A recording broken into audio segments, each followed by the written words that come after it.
नमस्कार, hello money nine में आप सभी का स्वागत है। मैं हूं विपुल सिंह। हफ्ते का पहला कारोबारी दिन, कैसे बनाएं इस पूरे हफ्ते रणनीति, शेयर बाजार में अभी खरीदें या डर करके चलें, क्या रणनीति होनी चाहिए, इन तमाम विषयों पे बातचीत करेंगे। शुक्रवार को हमने बातचीत की थी बाजार के फंडामेंटल्स पर, क्योंकि हमारे साथ फंडामेंटल एनालिस्ट थे। और आज समझेंगे कि चार्ट्स पर बाजार कैसा लग रहा है, आपको स्टॉप लॉस क्या लगाने चाहिए, टारगेट क्या होने चाहिए। आपके भी कोई सवाल हैं तो जुड़ जाइए हमारे साथ। अगले 1 घंटे आपके जितने सवाल होंगे कोशिश करेंगे ज़्यादा से ज़्यादा सवालों को हम अपने कार्यक्रम में सम्मिलित करें। और नंबर वही पुराना है 9311121874। जी हाँ, ये हमारा व्हाट्सएप नंबर है। इसके ज़रिए आप हमसे जुड़ सकते हैं, अपना प्रश्न पूछ सकते हैं। और साथ ही साथ हमारी ईमेल आईडी भी है money9query@tv9.com। अगर मेल कर रहे हैं तो आपसे निवेदन है कि अपना मोबाइल नंबर जरूर दें और जो भी प्रश्न पूछें थोड़े विस्तार से भेजें। नाम, शहर का नाम अवश्य लिखें अपना। इसके अलावा जो है कितने समय के लिए शेयर ले रहे हैं, क्या नज़रिया आपका है, शॉर्ट टर्म है, लॉन्ग टर्म के लिए लिए हैं आपने, इन तमाम पहलुओं पे अगर आप सवाल पूछेंगे तो हम भी चाहेंगे कि जो हमारे एक्सपर्ट हैं वो भी उतनी डिटेल्स के साथ जो है आपके प्रश्नों के उत्तर दें। चलिए अब आज के मेहमान से आपको रूबरू कराते हैं। और तकनीकी विशेषज्ञ हमारे साथ नितलेश पावस्कर जी जुड़ चुके हैं। नितलेश जी, बहुत बहुत आभार, अभिनंदन आपका आज के इस कार्यक्रम में जुड़ने के लिए। सबसे पहली राय जो है दर्शकों से बातचीत करें उससे पहले जानना चाहेंगे कि बाजार को लेकर के आप कैसी दिशा देख रहे हैं। पिछली बार जब आपसे बातचीत हुई थी तो आपने कहा था इस बाजार में डरना चाहिए। अभी भी आप उस डर के साथ ही जाना चाहेंगे या आपको लगता है कुछ साइन मिल रहे हैं सकारात्मक होने के? अभी बाजार पे क्या करना चाहिए, लॉन्ग या शॉर्ट? Good afternoon. आप मेरी चेहरे की स्माइल से पता चल सकता है आपको कि मैं शॉर्ट ही कॉल देने वाला हूँ, क्योंकि देखो लास्ट कुछ दिनों से हम लोग कंटिन्यूसली शॉर्ट रिकमेंड करें और उसमें काफी अच्छा पैसा बन रहा है। आपके माध्यम से मैं दर्शकों को एक चीज कहना चाहता हूँ कि सिर्फ आप बाइंग बाइंग बाइंग बाइंग ना करें, आपको शॉर्टिंग भी सीखना पड़ेगा। ठीक है, शॉर्टिंग अगर आप सीखते हो तो आपको मार्केट में अगर मंदी भी खेलनी होगी तो आप खेल सकते हो। क्योंकि प्रॉब्लम ये हो रहा है बहुत से रिटेल ट्रेडर के साथ कि वो सिर्फ बाइंग करने आते हैं और पोजीशन अगर फंस जाता है तो उसके अगेंस्ट वो ट्रेड कर नहीं पाते। तो एक चीज मैं कहना चाहूंगा कि अगर आप शॉर्टिंग कर सकते हो तो डेफिनेटली मार्केट के ऊपर शॉर्ट करना चाहिए। और रही मार्केट की बात, मैंने मेरे क्लाइंट्स को क्लियर कट कहा है कि 2023 में भले मार्केट कितना भी ऊपर चला जाए, हमें बिकवाली ही करके जाना है, ऊपर की साइड में प्रॉफिट बुकिंग करना है। जैसे कि आज भी मैंने क्लाइंट्स को कहा था कि ऊपर में बिकवाली करना है। हम लोगों ने एक रेंज डिसाइड किया है 18,250 से लेके 18,450। इस लेवल तक भी हम लोग क्या है बेचने के लिए रेडी है। और यहाँ पर अगर कुछ सरप्राइज होता है तो डेफिनेटली हम लोग बिकवाली करेंगे। लेकिन अभी जिनका भी पोजीशन है उनको एक चीज मैं कहना चाहूंगा, 17,800 एक इंपॉर्टेंट लेवल है। इसके नीचे अगर मार्केट फिसलता है तो आंख बंद करके आपका जो ट्रेडिंग पोजीशन है वो एग्जिट करे बाइंग साइड का, और शॉर्ट में आप बैठ सकते हो। और नीचे में जो पहला टारगेट हम लोग प्लान करेंगे वो होगा 17,600। और दूसरे जो 2 टारगेट में दे रहा हूँ और डेफिनेटली मैं श्योर हूँ उसके ऊपर वो आने वाले हैं, 17,200 से लेके 16,800 ये लेवल्स पे आपको देखने को मिल सकता है। और जो लोग इन्वेस्टर है जी उनके सब। लिए तो पार्टी होगी। जी। जितना मार्केट गिरेगा आप उतना पोजीशंस को क्या करो, ऐड करो, जिससे कि आने वाले 2 से 5 साल जो आपके होंगे वो आपको भर भर के पैसा कमाने को देंगे। मैं हमेशा कह रहा हूँ कि मार्केट के ऊपर मेरा ट्रेडिंग का जो नजरिया है वो सेलिंग साइड का है। लेकिन अगर आपको इन्वेस्टिंग करना होगा तो आप लंबी अवधि के लिए थोड़ा थोड़ा करके नीचे में एक्यूमुलेट कर सकते हो। तो नितलेश जी का मानना ये है कि बाजार में अभी मंदी ही खेली है, तेजी की उम्मीदें उन्हें नहीं दिखाई दे रही हैं। 17,200 तक के नीचे के स्तर वो देख रहे हैं। 17,800 एक महत्वपूर्ण सपोर्ट। और पिछली बार भी हमने देखा जो लगातार 1-2 दिन के बाद लगातार 1-2 दिन गिरावट देखने को मिली, जो बाजार बाउंस बैक किया वो 17,800 के आसपास से ही हमने देखा कि एक बाउंस बैक देखने को मिला है। तो 17,800 अगर टूटेगा, महत्वपूर्ण सपोर्ट मान रहे हैं नितलेश जी, उसके नीचे बाजार जाएगा तो फिर बड़ी गिरावट देखने को मिल सकती है। 17,000 के नीचे भी जा सकता है, ये भी कहना है नितलेश जी का। तो मंदी खेलने की सलाह यहाँ पर दी जा रही है, लेकिन बहुत सारे दर्शक जो तेजी खेल रहे हैं या जिनके पास शेयर है उनको क्या करना चाहिए, उनसे बातचीत करते हैं। बलवीर जी से पास चलते हैं, जयपुर राजस्थान से हमारे साथ जुड़े हैं। बलवीर जी नमस्कार। हाँ जी सर, नमस्कार। कैसे हैं बलवीर जी, आप क्या करते हैं? बस सर बढ़िया। क्या सर करते मैं हैं आप? इंजीनियर हूँ। इंजीनियर। इंजीनियर है, बहुत अच्छी बात है। क्या प्रश्न है सर आपका? सर मैंने एक तो एफएल इंडिया के शेयर ले रखे हैं 56, आप किस 1232 पे, और किस वो डाउन आ कंपनी चुका है अभी, तो क्या करना चाहिए? किस कंपनी के शेयर ले रखे हैं आपने? FL India. अच्छा, आपने जो सवाल हमें भेजा है वो शायद हिंडाल्को के ऊपर था। हाँ दोनों थे सर, उसमें वो भी था। तो अभी हिंडाल्को भी बातचीत कर लेते हैं। हिंडाल्को कितने शेयर ले रखे हैं, किस भाव पर? 20 शेयर ले रखे हैं सर। 20 शेयर ले रखे हैं, किस रेट पे? 460। 464 के आसपास आपने लिए हुए हैं। कितने समय होल्ड कर सकते हैं इसे आप? सर 1 ईयर के लिए होल्ड कर सकता हूँ। 1 ईयर होल्ड कर सकते हैं। पिछले 2-3 महीने पे अगर देखें तो शेयर में जो है एक सुस्ती के बाद 3 महीने में हम देख रहे हैं कि एक रिकवरी मूड में आता हुआ ये शेयर दिखाई दे रहा है और ये प्रॉफिट में है अभी। चार्ट आप देख सकते हैं कि अगर ये पिछले 1 महीने के चार्ट में और निचले स्तरों से रिकवरी यहाँ पर देखने को मिली है। 5-6% का रिटर्न इसने 1 महीने में दिया है। नीतलेश जी से पूछते हैं, नीतलेश जी अभी ये प्रॉफिट में है, करीब 20 रुपये पर शेयर इनको प्रॉफिट अभी हो रहा है। प्रॉफिट बुक करना चाहिए या आपको लगता है कि नहीं अब जो है अभी होल्ड करना चाहिए? सर एक ट्रेलिंग बेसिस का स्टॉप लॉस जरूर लगाए, 474 के आसपास का स्ट्रिक्टली स्टॉप लॉस मेंटेन करें, क्योंकि अगर हम लोग हिंदाल्को का डेली चार्ट देखेंगे तो उसमें एक राइजिंग वेज पैटर्न भी बन रहा है और जो सेलिंग का इंडिकेशन देता है। और उसके साथ साथ अगर हम लोग देखेंगे जो गिरावट आई थी और उसका एग्जैक्टली मार्केट 50% रिट्रेसमेंट एरिया के आसपास अभी खड़ा है, अगर इस लेवल को क्रॉस करता है तो थोड़ा सा एक उछाल आपको देखने को मिल सकता है। अगर आपकी पोजीशंस है जैसे आप कह रहे हो तो आपको स्ट्रिक्टली स्टॉप लॉस लगाना पड़ेगा 474 रुपीज के, और अगर इसके नीचे जाता है तो आप इसमें से पोजीशंस को क्या कर ले, एग्जिट कर लो। समझो मार्केट ने जस्ट आपका स्टॉप लॉस टेस्ट किया और उसके बाद अगर ये काउंटर 484 का लेवल क्रॉस करेगा तो फिर से 10 रुपए के स्टॉप लॉस के साथ आप इसमें पोजीशंस बनाना और 520 से लेके 530 ये टारगेट के लिए आप क्या कर सकते हो, प्लान कर सकते हो। तो दोनों तरीके से मैंने आपको क्या किया है, गाइड किया है, तो आपको इसी के ऊपर आपको क्या करना पड़ेगा, ट्रेड करना पड़ेगा। जी, तो आपके लिए फिलहाल यही सलाह रहेगी कि स्टॉप लॉस के 474 रुपये का लगाइए और यहाँ पर जो है आप बने रह सकते हैं और जो स्ट्रेटजी बताई गई है नीतलेश जी की तरफ से उसको आप फॉलो कर सकते हैं। अगले दर्शक हमारे साथ जुड़ चुके हैं, दरभंगा से हैं। नमस्कार सर। नमस्कार विपुल जी। नमस्कार सर, बताइए शाहबाज जी कैसे हैं आप और क्या करते हैं? सर मैं तो अभी स्टडी भी करता हूँ और पार्ट टाइम जॉब भी कर रहा हूँ। अच्छा, पार्ट टाइम जॉब भी कर रहे हैं। अच्छा अच्छा। दरभंगा में मौसम कैसा है सर आजकल? आजकल तो बहुत ज़्यादा सर्द है सर अभी। अच्छा, खैर यहाँ मतलब दिल्ली नोएडा में थोड़ी सी राहत मिली है 2-3 दिनों में, हालांकि शाम को काफ़ी ज़्यादा ठंडक हो जा रही है। अब बताइए जरा, प्रश्न बताइए अपना, क्या है आपका? वो हम अभी जो है कि नया रिटेल अभी जस्ट इस मार्केट में एंट्री दिया हूँ, तो मैं अच्छा अच्छा शेयर अभी परचेज किया हूँ। अच्छा, तो उसमें हमको चाहिए तो कि उसको अभी उसमें और पोजीशन ऐड किया जाए या फिर अभी हमको मार्केट जो है कि अभी चलिए और पोजीशन ऐड करनी चाहिए कि नहीं, पहले तो जरा आपने जो हमें पोर्टफोलियो भेजा है अलग अलग शेयर जो है वो जरा अपने दर्शकों को दिखा देते हैं। इन्होंने भारतीय एयरटेल के शेयर ले रखे हैं, 5 शेयर इनके पास हैं। अदानी विलमार के शेयर इनके पास 5 पड़े हुए हैं। अदानी पावर भी ले रखा है 6 शेयर 280 के आसपास। BHEL के 25 शेयर ले रखे हैं इन्होंने। रेणुका शुगर इन्होंने 20 शेयर ले रखा है। अब इनका प्रश्न ये है नीतलेश जी कि एक तो ये जानना चाह रहे हैं इनका पोर्टफोलियो कैसा है, अगर कुछ शेयर ऐड करने हैं तो क्या इनमें से कौन सी कंपनियां ऐसी हैं जो आपको लगता है कि इनमें खरीदारी की जा सकती है। अलग अलग इन्होंने थोड़ा सा डाइवर्सिफाई करने की कोशिश की है, जिसमें टेलीकॉम भी हम देख रहे हैं, पावर सेक्टर की कंपनी भी ले रखी है, FMCG की जो है कंपनी ले रखी है अदानी विलमार। कैसे देख रहे हैं इस पोर्टफोलियो को आप, और इस पोर्टफोलियो में क्या कुछ ऐड करना चाहेंगे आप? सर अभी तो मैं पहले एक चीज कहना चाहूंगा कि भारतीय एयरटेल को आपको स्टॉप लॉस लगाना पड़ेगा 730 के आसपास। अगर ये गिरावट में मिलता है तो आपको डेफिनेटली इसमें पोजीशंस बनाना पड़ेगा, और क्योंकि इसमें एक अगर हम लोग देखेंगे डेली चार्ट के ऊपर एक राउंडिंग टॉप का फॉर्मेशन बन चुका है, वो जनरली डिस्ट्रीब्यूशन का सिग्नल देता है और इसी के बेसिस के ऊपर मैंने क्लाइंट्स को शॉर्ट का रिकमेंड भी किया था। हालांकि मेरा लंबी अवधि के ऊपर भारतीय एयरटेल में एक पॉजिटिव व्यू है, क्योंकि मैंने इसको 500 के आसपास रिकमेंड किया था 900 के टारगेट के लिए, तो अभी भी व्यू इंटैक्ट है। एक्चुअली टारगेट हिट हो चुका था इसका, लेकिन 740 का एक इंपॉर्टेंट सपोर्ट है, ये ब्रेक होता है तो एक बार एग्जिट कर ले। रही बात अडानी विलमार की, तो अडानी विलमार में जब तक 540 का लेवल इंटैक्ट है तब तक आपको डरने की जरूरत नहीं है। तो 540 के स्टॉप लॉस के साथ आप इसमें पोजीशंस को होल्ड करें। अडानी पावर की अगर हम लोग बात करेंगे तो थोड़ा सा मुझे ये जो काउंटर है वो एक बढ़िया रैली के बाद अभी थोड़ा सा एक साइडवेज मोमेंटम में चल रहा है। जी जब तक ये काउंटर 292 रुपीज के ऊपर ट्रेड नहीं करता है तब तक आप इसमें पोजीशंस को क्या करें, क्वांटिटी बढ़ाए ना। अभी आपने जो लिया है 280 के आसपास है, उसी के आसपास अभी ट्रेड कर रहा है, तो 260 रुपीज का एक स्ट्रिक्टली स्टॉप लॉस लगा ले। और इन सबके इसमें एक BHEL जो काउंटर है वो काफी मुझे पसंद आ रहा है, क्योंकि ये काउंटर को मैंने काफी बार रिकमेंड भी किया था 50 रुपीज के आसपास। तो इसको ना थोड़ा सा वीकली मंथली चार्ट को मुझे एक बार एनालाइज करने दीजिए।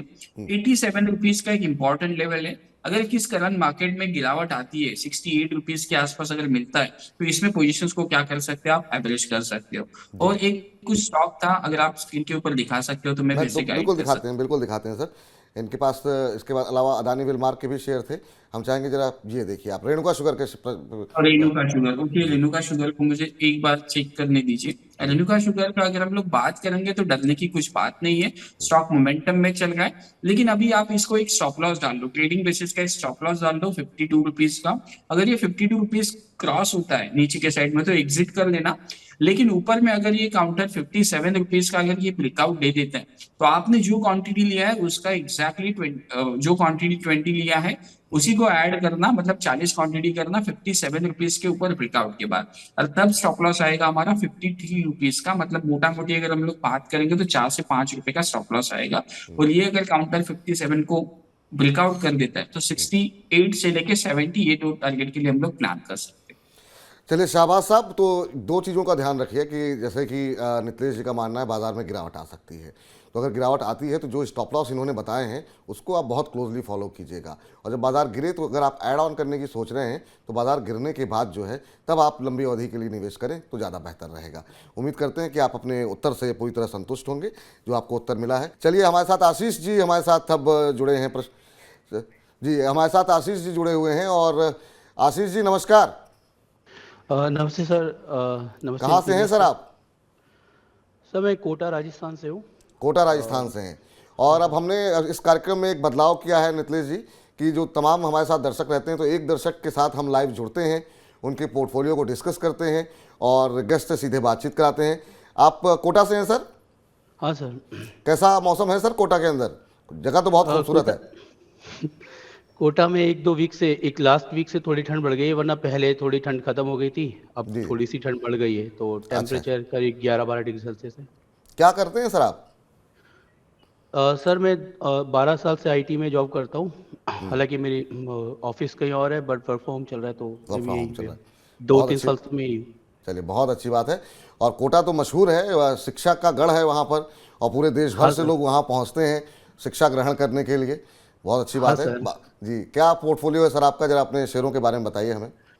सर शेयर को लेके बहुत टेंशन है। मतलब क्लियर नहीं कि करना क्या है क्या नहीं करना। मतलब पैसे भी बहुत बनाए हैं टाइम पे हमने, जी जी। बट एक्चुअली में हुआ क्या कि 2020-2021 के अराउंड है ना, आईटी में बहुत पैसे बन रहे थे तो बहुत ज़्यादा निवेश वहाँ कर दिया। अगर आप देखें टीसीएस में करीब करीब मेरी वाइफ के अकाउंट से और मेरी मदर के अकाउंट से टीसीएस में ही अकेले 3 से 4 लाख रुपए पड़े हुए हैं। आप देखेंगे सर, मैंने एवरेज क्वांटिटी जो है 44 की क्वांटिटी है और एवरेज प्राइस जो है वो 3400 रुपये करीब है। 3400 रुपये। 3500। हाँ, करीब मतलब 2 साल से ऊपर का करीब टाइम भी हो गया है टीसीएस में। और सर डीमार्ट जो है वो नेक्स्ट बिगेस्ट थिंग है, जिसमें 11 मतलब जो मैंने एक पोर्टफोलियो का भेजा उसमें 11 क्वांटिटी है। 4068 का एवरेज प्राइस है। और सर डीमार्ट टीसीएस कह रही तो एक बड़ी कंपनी है, बट ना जो मैं बोलूँगा कि कुछ शेयर ऐसे हैं जो जिनको समझ में नहीं आ रहा क्या करूं। वो है एक संदूर मैग्नीज, उसमें भी करीब 70,000 का करीब निवेश है। 1030 की एवरेज प्राइस है, 63 क्वांटिटी है। एक सबसे बेकार सबसे खराब जो शेयर लगता है वो लगता है विप्रो। बिल्कुल ही परफॉर्म नहीं करता, 700 650 से आके अब 390 पे आ गया। तो सर मुझे ना सबसे बड़ी मोस्ट इंपॉर्टेंट राय तो बड़े शेयर पे चाहिए, जो टीसीएस है, डीमार्ट है, इन्फो एज, बालाजी अमाइंस, एलटीआई वगैरह है ना। पहले तो आपका जरा पोर्टफोलियो जो है आप जरा अपनी स्क्रीन पर दिखा दें जो आपने हमें भेजा था। इसमें टीसीएस इन्होंने ले रखे हैं, डीमार्ट है, संदूर मैग्नीज जिसका जिक्र भी कर रहे थे, 1000 रुपये से ऊपर की खरीदे, यहाँ पर भी 200 रुपये के आसपास पर शेयर लॉस हो रहा है। विप्रो जो है इन्होंने ले रखे हैं, बालाजी अमाइंस है, उसके अलावा माइंट्री भी इन्होंने ख़रीदा हुआ है। तो आईटी पे ज़्यादा एक्सपोजर है आपका आशीष। इन्फो एज ले रखा है, मेट्रोपोलिस हेल्थ है, ICICI सिक्योरिटीज़ है, यहाँ पे फिर से एक SCL टेक भी है, टेक महिंद्रा भी है, इन्फोसिस भी है, TCS भी है, विप्रो भी है। पूरे आईटी के ऊपर आपने बहुत ज़्यादा दांव लगा दिया। पोर्टफोलियो अगर बनाइए तो कोशिश ये कीजिए कि इक्वल डिस्ट्रीब्यूशन हो, ताकि एक दो सेक्टर अंडर परफॉर्म भी करें तो आपके पास कम से कम रिटर्न आते रहें।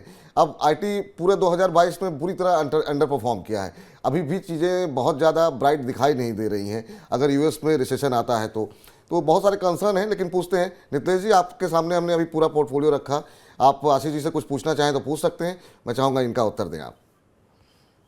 सर देखो, एक चीज मैं कहना चाहूंगा, कोई भी निवेश मार्केट में सही या गलत नहीं होता है। आपने अच्छे स्टॉक का चुनाव किया है, लेकिन ऊपरी लेवल के आसपास चुनाव किया है, तो स्टॉक्स खराब नहीं है। लेकिन आपका एंट्री का लेवल थोड़ा सा ये हो गया है, और स्टॉक्स जो आपने सिलेक्ट किए वो सभी एक ही सेक्टर के स्टॉक सिलेक्ट किए, और जो एक्सीडेंट हुआ वो पहले आईटी में हुआ, और उस वजह से थोड़ा सा ये डाउनफॉल आपको देखने को मिल रहा है। अभी के लिए मैं एक चीज कहना चाहूंगा, आपका जो विप्रो है, अगर ये काउंटर 397 400 के ऊपर अगर ये सस्टेन होता है, तो आपको एक 10% का उछाल आपको इसमें देखने को मिल सकता है। दूसरी बात रही टीसीएस की। टीसीएस को मैं क्लोजली वॉच कर रहा हूँ। 3350 से लेके 3400 के आसपास एक रेजिस्टेंस से, ये अगर क्रॉस करेगा तो आपको 3 से 5% का ये आपको मुंह देगा, और इसमें आप पोजीशंस को क्या कर सकते हो, एग्जिट कर सकते हो। एचसीएल टेक्नोलॉजी के बारे में अगर हम लोग देखेंगे, तो ये स्टॉक अभी अच्छा चल रहा है मोमेंटम के साथ। इसमें मैंने एक शॉर्ट कॉल भी रिकमेंड किया था, 1100 के आसपास अभी चल रहा है। मेरी एक राय होगी, आप यहाँ पे पोजीशंस को एक बार एग्जिट कर लीजिए। उसके बाद अगर ये कंसोलिडेशन करके 1120 के लेवल को ब्रेकआउट कर देगा, तो फिर से आप पोजीशंस को क्या कर सकते हो, ऐड कर सकते हो। तो अभी देखते हैं बालाजी एमाइंस में क्या चीज दिख रही है चार्ट के ऊपर। देखो, ये पूरा का पूरा काउंटर जो है वो पिटा हुआ काउंटर है, और ये लास्ट होप जो मैं इसको देखूंगा वो 2350 से लेके 2380 इस लेवल के आसपास कैसे ट्रेड करता है। अगर ये लेवल भी ब्रेक डाउन कर देगा, तो आप इसमें से एग्जिट कर लेना। और एक चीज आप एक ध्यान में रखो कि कभी भी काउंटर अपना 1 साल का कंसोलिडेशन का ब्रेकडाउन दे देगा, तो उसमें आप किसी को बिना पूछे आप उस क्वांटिटी से क्या कर लेना, एग्जिट कर लेना। मतलब एक रूल बना लेना कि लाइन के नीचे जब ये स्टॉक जाएगा, तब मैं इसमें से एग्जिट करूंगा। लाइन के जब तक ऊपर है, मतलब सपोर्ट लाइन के ऊपर है, तो आप इसमें क्या कर सकते हो, पोजीशंस को होल्ड कर सकते हो। और रही बात डिमार्ट की, लास्ट में टीवी ईटी नाउ स्वदेश के ऊपर मैंने डिमार्ट को रिकमेंड किया था, लेकिन वो ट्रेड आई थिंक एक्टिव हुआ नहीं हुआ, शायद मेरे हिसाब से नहीं हुआ था एक्टिव। लेकिन उस समय पे एक चीज मैंने नोटिस किया था वहां पे, अगर ये काउंटर 3860 ब्रेकडाउन करेगा तो सीधा ये 10% गिरेगा। वो चार्ट देख के मुझे वो चीजें लग रही है। तो डिमांड के लिए एक चीज आप देख लेना कि आपका जो क्वांटिटी है, अगर ये काउंटर किस कारण से अगर ये बड़ा फॉल दिखा रहा है, 2800 से लेके 2900 इस रेंज में मिलता है, तो आप वहां पे क्वांटिटी को क्या कर लेना, ऐड कर लेना। तब मेरा स्टॉप लॉस होगा 2600 के आसपास, और आपको एक एग्जिट का मौका मिल सकता है। और दूसरी एशियन टेक के बारे में हो गया। और दूसरा कौन सा काउंटर है आपका सर? संदूर मैग्नीज, जिसमें सर काफी संदूर परेशान। मैग्नीज है, संदूर मैग्नीज है। इसको लेके क्लैरिटी चाहिए। एक लक्स इंडस्ट्री है, उसमें भी 22,000 रुपये लगे हुए हैं। बहुत ज़्यादा 40% गिर चुका है लक्स इंडस्ट्री, बढ़ता ही नहीं है। 8 महीने से भी देखें आप, कुछ भी नहीं होता उसके अंदर, लक्स इंडस्ट्री है। तो सर ये है, और 2 काउंटर इन पे और बता दीजिए आप। जी, एक मिनट सर, लक्स इंडस्ट्री को आप अभी होल्ड कर लीजिए, आप इसमें बेचो मत। ओके, 1440 रुपए का एक स्ट्रिक्टली स्टॉप लॉस डाल दो। ये आपको उछाल में बिकवाली का मौका देगा। 1800 से लेके 1900 इस रेंज के आसपास मौका जरूर देगा। तो थोड़ा सा तो आप अभी इसको hold एवरेज कीजिए। करूँ इस पे? अभी नहीं एवरेज नहीं करूँ सर, तो मेरी। एवरेज मत करना, एवरेज मत अच्छा। करना। एवरेज जैसे मैंने डिमार्ट में कहा, वहां पे आप एवरेज कर सकते हो। एससीएल टेक तो आपका निकल जाएगा।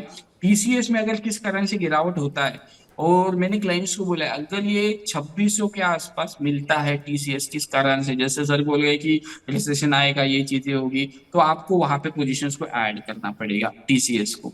और इन्फो एज को अगर मैं चार्ट के ऊपर देखता हूँ, जी,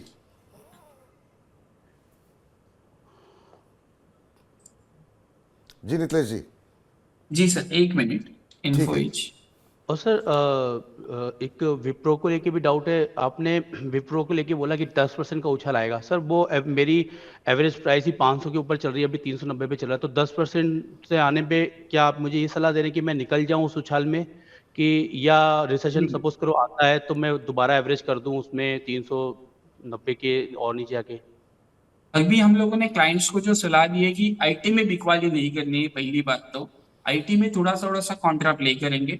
और एक चीज आप देख लेना, अगर विप्रो अगर ये उछाल देता है 450 440 के आसपास, तो आपको स्टॉप लॉस जो है वो आपको ट्रेल करना पड़ेगा, और उसको छोड़ देना पड़ेगा। आपको भाव आपका मिल सकता है। ओके, ऐसा नहीं कि काउंटर खराब है, लेकिन जी, अभी थोड़ा सा आपको पोजीशंस को देखना पड़ेगा। नौकरी में भी पोजीशंस थोड़ा सा होल्ड कर लीजिए। अभी देखो, ये पैनिक सिचुएशन में आप आ चुके हो।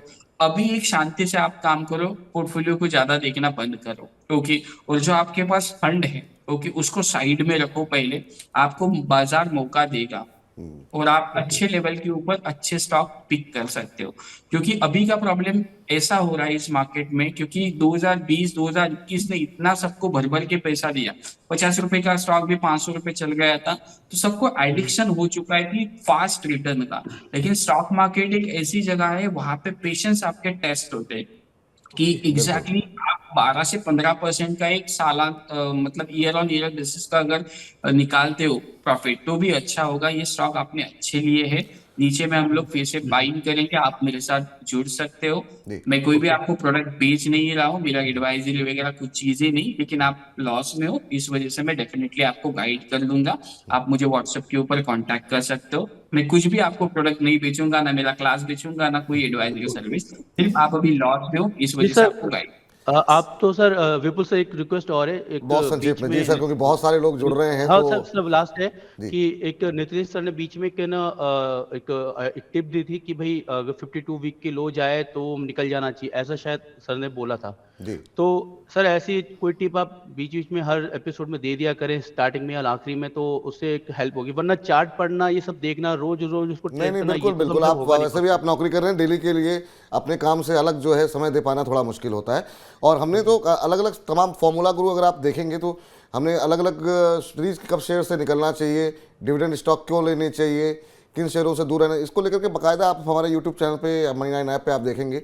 हर हफ्ते हम कुछ ना कुछ ऐसे टॉपिक लाते हैं, और बिल्कुल आपने जो सजेशन दिया हम उस पर भी अमल करेंगे कि आगे भी इस तरह की चीज़ें बताते रहें और इस पर चर्चा करते रहें। चलिए आशीष जी, बहुत बहुत शुक्रिया, धन्यवाद सर आज के कार्यक्रम में जुड़ने के लिए, और आगे भी आप हमारे साथ बने रहिएगा, हमारे कार्यक्रमों को देखते रहिएगा। वैसे कार्यक्रम कैसे लग रहे हैं मनी9 के आपको? सर मुझे बहुत अच्छे लग रहे हैं। अंशुमन तिवारी सर और प्रियंका संभव जी, आपका सबका मैं बहुत बड़ा फैन हूँ। बहुत आपके शो बहुत टाइम से देख रहा हूँ, जब आप मनी9 पे नहीं थे, मतलब काफ़ी लोगों कहीं जी और चैनल पे भी थे तब बिल्कुल से। बिल्कुल। और मतलब एक जो आपका एक मुहिम है कि एक कॉमन मैन जो काफ़ी संख्या में इंडिया में, उनको नॉलेज देना इकोनॉमिक्स की, उनको सही गाइडेंस देना, तो वो बहुत अच्छा काम स्टेप आप उठा रहे हैं। आपके सारे चैनल देखता हूँ। बहुत बहुत शुक्रिया सर इस हौसला अफजाई के लिए। आगे भी उम्मीद करेंगे कि आपको निराशा ना हो, आप जो है संतुष्ट रहें, बने रहिए हमारे साथ। बहुत बहुत शुक्रिया। चलिए अगले दर्शक के पास चलते हैं, और भी हमारे पास जो दर्शक जुड़ रहे हैं, मनु भारद्वाज जी ने प्रश्न हमें भेजा है, और मनु भारद्वाज जी बरेली उत्तर प्रदेश से हैं। मनु जी नमस्कार जी। चलिए मंजू जी ने सवाल भेजा है, हमारे साथ जुड़ नहीं पाई हैं शायद वो, और ये जानना चाह रही हैं SJVN के बारे में। उन्होंने कहा कि मैं क्या इसके 500 शेयर मौजूदा स्तर पर खरीद सकती हूँ, क्या मुझे खरीदना चाहिए? अब सतलुज जल विद्युत निगम में क्या आपको क्या लग रहा है, इन लेवल पे आकर के क्या नए पैसे लगाए जा सकते हैं? 500 शेयर खरीदना चाह रही हैं।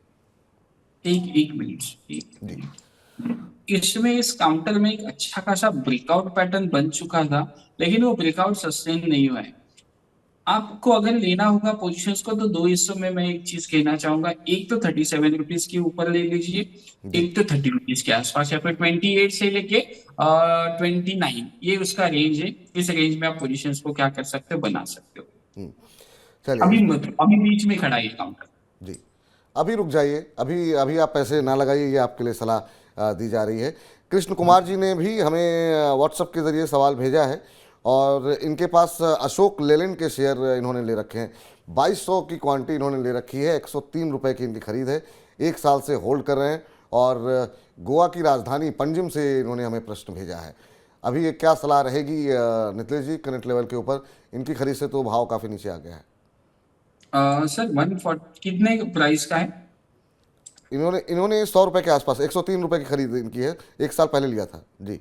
जी सर, डेफिनेटली होल्ड कर सकते हैं काउंटर को। 138 रुपीज का ट्रेलिंग बेसिस का स्टॉप लॉस लगाने। अगर ये काउंटर फिर से 150 को क्रॉस कर देगा, तो ये स्टॉक में हमें 165 से लेके 170 ये लेवल देखने को मिल सकते हैं। मैं फिर से रिपीट कर रहा हूँ, मैंने थोड़ी देर पहले एक चीज कही थी कि ऑटो में मुझे थोड़ा सा वीकनेस लग रहा है, एक्सीडेंट हो सकते हैं, लेकिन स्टॉक स्पेसिफिक में कुछ चीजें और देखता हूँ, तो उस वजह से एक चीज देख रहा हूँ कि ये काउंटर अगर 150 को ब्रेक करेगा तो ये मोमेंटम आ सकता है। तो 138 रुपीज के स्ट्रिक्टली स्टॉप लॉस के साथ आप पोजीशंस को क्या कर सकते हो, होल्ड कर सकते हो। चलिए अच्छे खासे मुनाफे पे आप हैं, 100 रुपये की खरीद है, 46 रुपये, यानी कि करीब 50% के आसपास का प्रॉफिट मिल रहा है। तो उस मुनाफे को बचाने की कोशिश कीजिए।